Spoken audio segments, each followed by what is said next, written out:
the National Party walking away from net zero over the weekend will be music to the ears of many Conservatives, particularly those living in the heartland of rural and regional Australia, where the rubber's really hitting the road in terms of Labor's reckless renewables rollout. But because of the clarity from the Nationals, pressure's now on the Liberals to make it clear where they stand.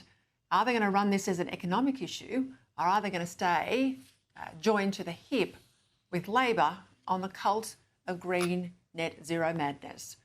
Joining me now, Nat's Senator Bridget McKenzie. Bridget, I'll ask you questions about the broader coalition in a moment, but you know, in summary terms, you have walked away from net zero. It's gone without a qualification, not aspiration, nothing there, gone completely. Talk us through the reasoning why. Yeah, absolutely, Peta. Well, first and foremost, we don't believe it's in the national interest, and it's definitely not in the interest of rural and regional Australians or our industries.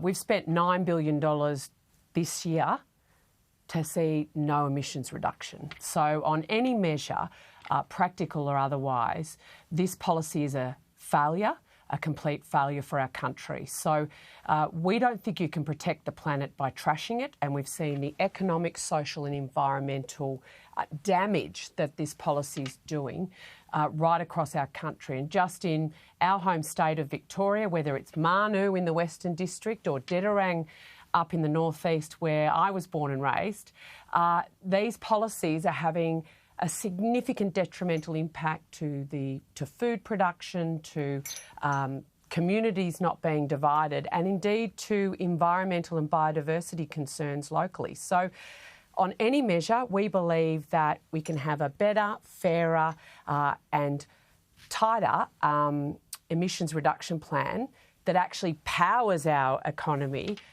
into the decades ahead than Labor's plan. I made the point about news poll today. Peter, sorry, I was going to... the last two elections. No, please, you jump in. Yep. Sorry, you go. Well, I just think I've always said net zero was never going to be net zero cost, and how we've seen that cost being shared and borne here domestically, it's been the regions that have had to pay it. We've seen poor people paying more than rich people because of the increase in energy prices. So working class over not working class. So domestically here at home, that burden hasn't been fairly shared. And internationally, we believe in the National Party that we should do our fair share, but we shouldn't be doing more than our fair share. When you've got places like China, India, the US, even Europe, rethinking these aggressive targets and the impact they're having on the well-being of their societies, it's right and proper to do some serious work to unpack that, which is exactly what we did. We commissioned this work months ago, and this is the evidence base that we're basing our decision on. So you make the point there, you talk about the rubber hitting the road in your communities, and I think until it's apparent to people, until they either see it in the phone bill or on a beautiful landscape as they drive into their country town, that the actual front line of what it means to have these heavy renewables targets. Unless they see that and touch it and feel it, I think it's just policy made of the United Nations. But we're at that point now. We know with 2035 targets, it's going to hit the cars that we drive, it's going to hit the food that we eat. So I understand your position. But why are you able to, you've commissioned that research, you've had that internal debate, it's all been done with a lot of dignity and integrity. You've got a unanimous position. That's not easy to get to in politics. How can you do what the Liberal Party's not been able to do? You did this on The Voice as well. What's happening inside your party that's not happening inside the senior partner of the coalition? Yeah, well, I'm not going to commentate on the Liberal Party. I've been in politics too long. I joined the National Party for a reason, and we're a small but mighty political force.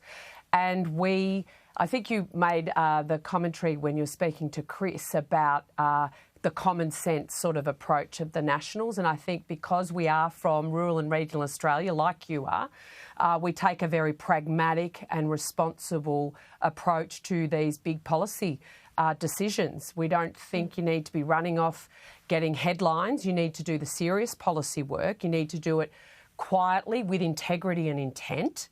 And then make the case to the Australian people, which is what we plan to do. I think for us, we need to assure Australians that we are committed to lowering emissions, that we care about our environment. We need to demonstrate that. But that we don't think net zero by 2050 is a good thing for our country to be doing. And we're seeing the impacts, not just now that you've got a position, Bridge, are you going to get Barnaby back? Heavy industry too. No. Well, I hope so. Now that you've got a position with clarity, yeah? Yeah, well, I hope so. Like, I think Barnaby's been very passionate about this issue, and we're always better when we've got more people in our room fighting for the regions than not. So, doors always open to BJ. All right, I'll leave it there. Bridget, thank you.